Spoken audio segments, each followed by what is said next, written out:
And joining the conversation tonight on Hotspots in Asia is Tyler Grant. He's a senior contributor to Young Voices and a contributor for the Washington Examiner. Thank you both. So thank you for being here. Woo. All right, let's talk about this and start by talking about the fact that they fired off this missile just before these talks are supposed to now happen. What kind of message is this intended to send to the White House in particular? Yeah, absolutely. As we come upon the next round of talks, it seems that for Kim Jong-un, this has always been a question of legitimacy, whether it's putting North Korea on the map and showing that they have the arsenal of which they compete on a world stage militarily.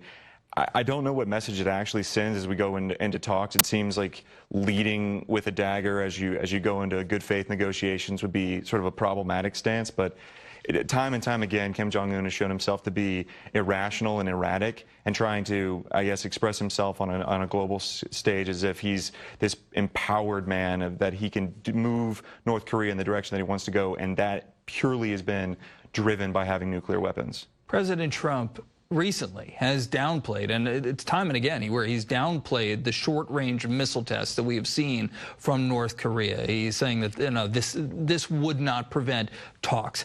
Is this something, though, that the president needs to reassess, especially with what these missiles launched this time are estimated to be capable of? Is this something that you think that he needs to reassess in order for there to be serious talks? Oh, absolutely. I mean, the president has to be realistic about what the North Koreans do and what they're trying to do. And as I said, like, there is a former ambassador to the UN, I believe, and former National Security Advisor John Bolton, now that he's out of the White House, said North Korea will always be trying to get nuclear weapons. And the fact that we don't recognize that to be true, and we think, oh, he's going to put it away, he's going to come to some good faith terms with the president, and then we're going to have some sort of peaceful, North Korea, is not a reality. And the president does need to recognize that and move the negotiating steps to say, you know what, this is a bad actor on the place, and we need to treat them as such, similar to how we do Iran. All right, let's talk about what's going on in Hong Kong right now, because we've been keeping a close watch on the pro-democracy protests there, and they're still continuing on, and they're gaining in intensity. This week, of course, it was the 70th anniversary of National Day in China, and China was rolling out its military hardware, celebrating 70 years of communist rule, and there was a ban on protests in Hong Kong because of this, but the protesters went out anyway. Correct. This is a black eye for China. How does that look, and what kind of response does that require, or what kind of response would it draw? Sure. So, well, what we've seen is that Reuters has reported that the Chinese have doubled their military might within Hong Kong, up to, I believe I saw 12,000 troops. Meanwhile, they've shut down the subway system during these protests to make it harder for them to get, harder for protesters to get around.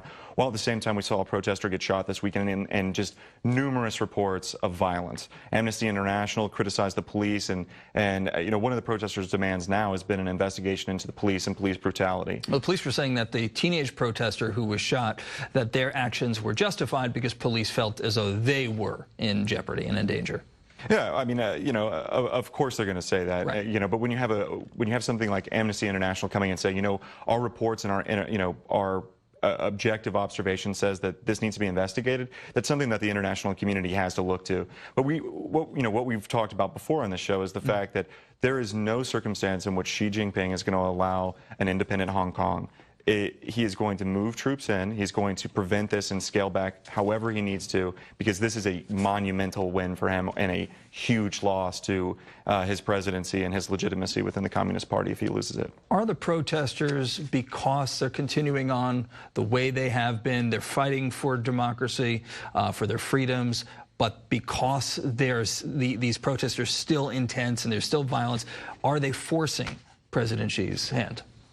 It's kind of a push-pull in that way. If the police crack down, then you would expect protests to be even more exacerbated because of the fact that there was a crackdown. Right. All this could have been prevented if Carrie Lam had just adhered and pulled the bill at the very beginning. I think that would have pushed and settled this down a lot. But to some extent, like, the cat's out of the bag now, and they have said that they're going to continue to go. Joshua Lam, I believe, is Wong. Yep. They're going to continue protesting until they have independence. All right, Tyler Grant, thanks a lot. Good to see you. All right, coming up on Stateside, dismay in Brussels.